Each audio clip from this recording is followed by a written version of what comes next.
চিরকুমার খাবার ঘরের পিছনে ভাই একটু ছোট স্টোরি যে ভাই আমাদের মোট ছিল ভাই 4 জন পার্টনার, 3 জন ভাই এখন অফিসিয়ালি আছে, আর একজন ভাই আর কি আছে নাই এরকম অবস্থায়। তো ভাই তার ভিতরে আর কি ভাই 2 জনের একটু বিয়ে করার আগ্রহ কম ছিল আর কি, তাদের তেমন আগ্রহ নাই সরাসরি বলতে গেলে। তো ভাই তাদের কারণে আর কি ভাই তাদের ইচ্ছা অনুসারে আর কি দেওয়া পড়লো যে ভাই চিরকুমার খাবার ঘর। আর ভাই একটু ইচ্ছা ছিল যে ইউনিক কিছু বা ফানি নেম যাতে সবার মুখে মুখে একটু থাকে, মজার ছলে আর কি ভাই দেওয়া, যে সবাই বলে চিরকুমার খাবার ঘর। যেমন ভাই কাস্টমার এসে বলে মাঝে মধ্যে যে খাবারের আর কি ফুডকার্টের নাম হচ্ছে কি চিরকুমার খাবার ঘর কিসের জন্য, বা চিরকুমার খাবার ঘরে খেলে সারা জীবন চিরকুমার থাকতে হবে কিনা। তো ভাই এগুলো আর কি ফাইজলামি চলে ভাই আর কি চলতে থাকে। না ভাই মেয়ে কাপড়রাও আসে, তখন তারা হচ্ছে কি এসে বলে যে ফ্রেন্ড সার্কেলরাও বলে যে তোদের ফুডকার্টে তো যাওয়া যাবে না কারণ আমরা তো কাপল, আমরা তো চিরকুমার না। তো ভাই এখানেও ভাইয়া ফাইজলামি হয়। তো ভাই কাপড়রাও আসে, সব ধরনের আসে, ফ্যামিলিও আসে। ভাইয়া ফুডকার্ট হচ্ছে কি রানিং করা হয় ভাইয়া প্রায় 2 মাসের মতো হবে, সর্বসাকুল্যে হচ্ছে কি ভাই 2 মাসের মতো হবে। নিজের একটা আগ্রহ থেকে আর কি ভাই দেওয়া, যে আমার যেমন ভাই হচ্ছে গিয়ে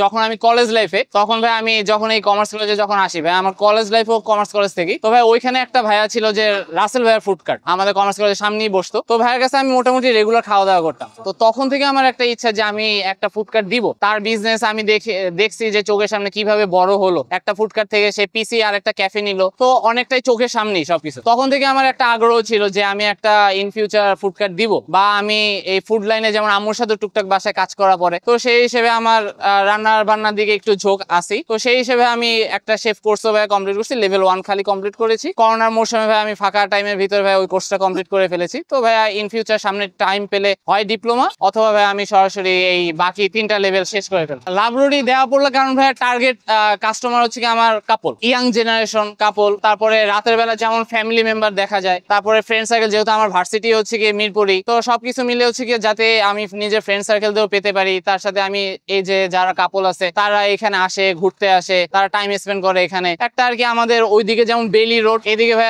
মিরপুরের ভিতরে লাভ রোডটা ভাই ওইভাবে ফেমাস, সবাই আসে কম বেশি, বৃদ্ধ হতে ইয়াং জেনারেশন, তারপরে একদম বাচ্চারা, সবাই সব ধরনের কাস্টমাররাই থাকে। হ্যাঁ ভাই আমি যখন কমার্স কলেজে ছিলাম তখন ভাই আমারও হচ্ছে কি আশা পড়তো, সেভাবে ভাই আমারও হচ্ছে কি রিলেশন ছিল, তো সেই হিসেবে ভাই তার সাথে আশা পড়তো, টুকটাক ভাই খাওয়া দাওয়া করা পড়তো। ভাই এখানে ভাই মোটামুটি আমাদের সব ধরনের আইটেমই আছে ভাই।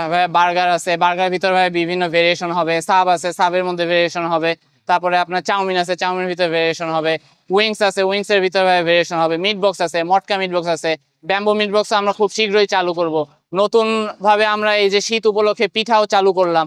তো ভাই শর্মা আছে, শর্মার ভিতরে ভাই ভেরিয়েশন হবে, চিকেন ললিপপ আছে, অ্যাপাটাইজার আর কি আইটেম যেটা বলে, ফ্রেঞ্চ ফ্রাই, ওয়েজেস, ভাই সব ধরনের আইটেমই ভাই মোটামুটি আছে। ন্যাশনাল ইউনিভার্সিটির আন্ডারে থাকাতে ভাই একটা সুবিধা পাওয়া গেছে যে ভাই সকালবেলায় ক্লাস হয়ে যায়, একদম ফিক্সড টাইমে ভাই ক্লাস শুরু হয়, ফিক্সড টাইমে ভাই ক্লাস শেষ হয়। তো ভাই আমার দেখা যায় যে ভার্সিটি শেষ হয়ে যায় 12:30 1টার ভিতরই। তো তারপরে ভাই যদি কখনো, যেহেতু লাস্ট সেমিস্টার স্যারদের সাথে কাজ থাকলে সেই কাজ ভাই শেষ করার পরে, বা ভাই এরপরে যদি ভাই টিউশনি পড়ানো থাকে তাহলে ভাই সেটা দুপুরে পড়িয়ে ফেলি। এরপরে ভাই দেখা যায় যে বাজার করে এনে তারপর ভাই 4টা 4:30টার ভিতর ভাই ওপেন করার পরে আমার এই ফুডকার্ট। আর ভাই যেদিকে সন্ধ্যার সময় পড়া থাকে সেদিনকে ভাই আমি মাঝে 2 ঘন্টার জন্য বের হয়ে যে পড়িয়ে তারপর চলে আসি।